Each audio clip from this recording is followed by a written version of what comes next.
finally testing out the Dough and Inktense pencils, and I am really excited about this one. I've wanted to try these out for a while. I bought them last year but haven't had the opportunity to really get to use them. So today, that is what I'm focusing on. I hope you guys all had a really amazing Christmas and New Year, and you are ready to get creative for 2023. These colouring pencils you can activate with water, so they are dual purpose. First thing first, I decided that I wanted to swatch these colours and actually mix them to see what other colours I could create, because this is just a 12 set of colouring pencils. These are Inktense pencils, so once you activate them with water, they are going to really intensify and create some amazing vivid colours. So in my sketchbook, I created a 12 by 12 grid for each of the colours. So all of the colours will go along the top and along the edge. And wherever those two colours meet, they are then going to mix and create a new colour. This is a really good way of you testing out what colours you can create with your colouring pencils or with your paints. And I would highly recommend that you do this, because it will go to show just how many colours you can create with what you have available. So as you can see, I was quite impatient and probably quite lazy when it came to my 12 by 12 grid. I ended up just like colouring all the way across and down with my colour, and it did look a little bit mucky. I think had I of just worked square by square and neatly coloured those in, my swatches would have looked a lot better. Perhaps how they came out when I painted them, it would have looked a lot better as well. Within this swatch chart, there are some colours that I really do like. So if we look at it, I really like where the teal green has mixed with the fuchsia. That colour to me is a really nice deep purple, almost to really dark blue. And I also like some of the baked earth colours where they've mixed with the sun yellow, the tangerine, all the way up until the fuchsia. Those are really nice colours.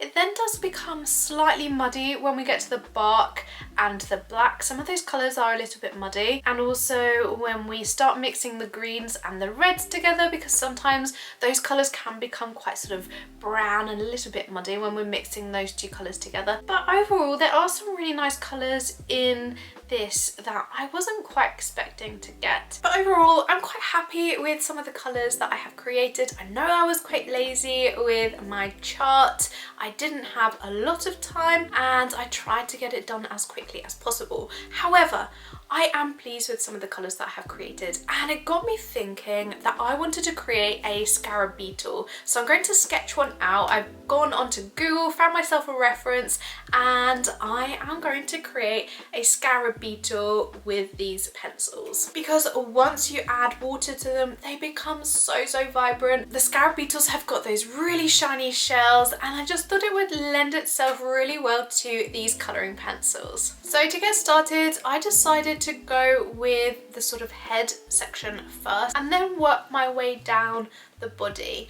And I have decided to go in with those little pincers, and what I'm going to do is add the water onto these and allow it to dry so that I can work on the next section without that bleeding into my other colours and risking colours running together. So I'm going to work on a section, let that dry, colour in a section, and then activate that section with water, and so on and so forth. So I have to say, one of the things that I absolutely love about these colouring pencils is their ability to layer. You can add a small amount of the pencil onto the page, add water to it, and then it will just glide across the page, filling in any little white gaps and filling in all of those small textures within your paper, and you'll be left with a really nice ground for working on. It's going to leave a slightly translucent finish once you add the water to it, and the effect is then permanent.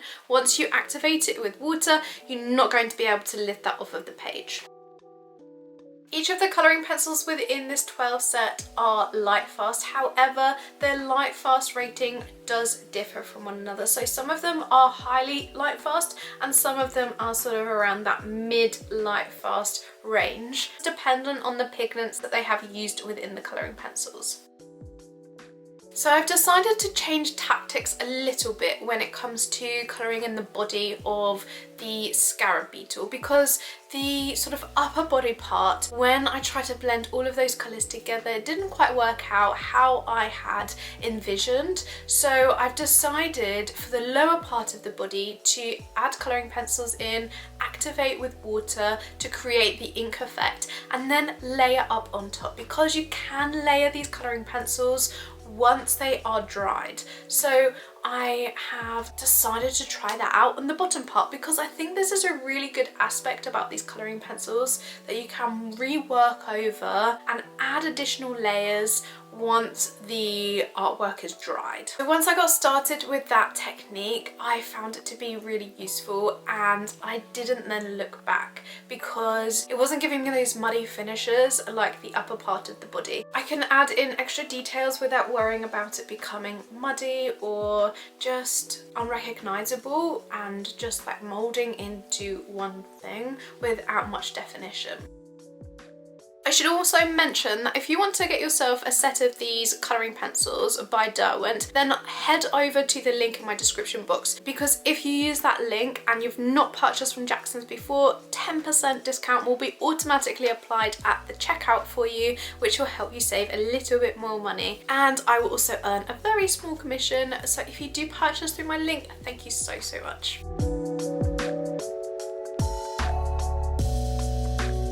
When you're adding them onto your paper, they can feel slightly dry, slightly chalky as you're colouring in with them, but don't let that put you off, because the results that you can get with these are absolutely incredible, and the colours are really vibrant, and you only need to add a small amount of the colouring pencil to your paper before adding water for it to make a huge difference, which is something that I found when I was adding in the colouring pencil for the legs. I really didn't have to add a lot to them in order for it to create a lot of colour payoff. I'd love to know what your intentions are for this year. What are you hoping to achieve, or are you going to be doing anything slightly differently this year to last year to help you achieve your goals? So the first thing on my to-do list is to create an environment to work in.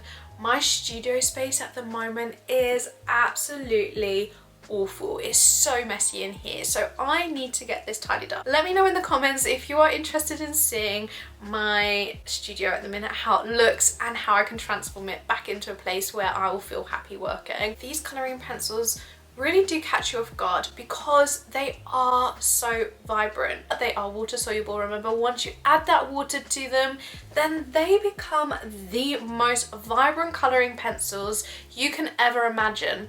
Like that fuchsia is absolutely stunning. I do really like some of the other blues as well. I really love blues. So for me, those deep, rich blues were absolutely gorgeous. The deep indigo would be one of my absolute favourites.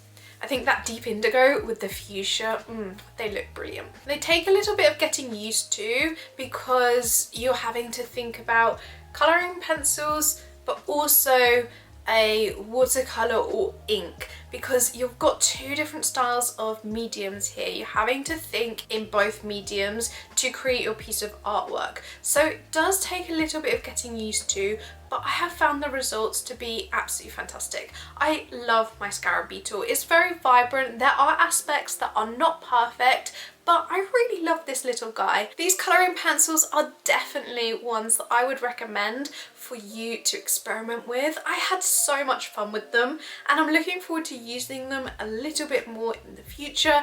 If you would like to see some more artwork with these, let me know in the comments. If you have enjoyed today's video, make sure you give it a big thumbs up and subscribe so you never miss out on one of my future videos, and it also really does help out my channel.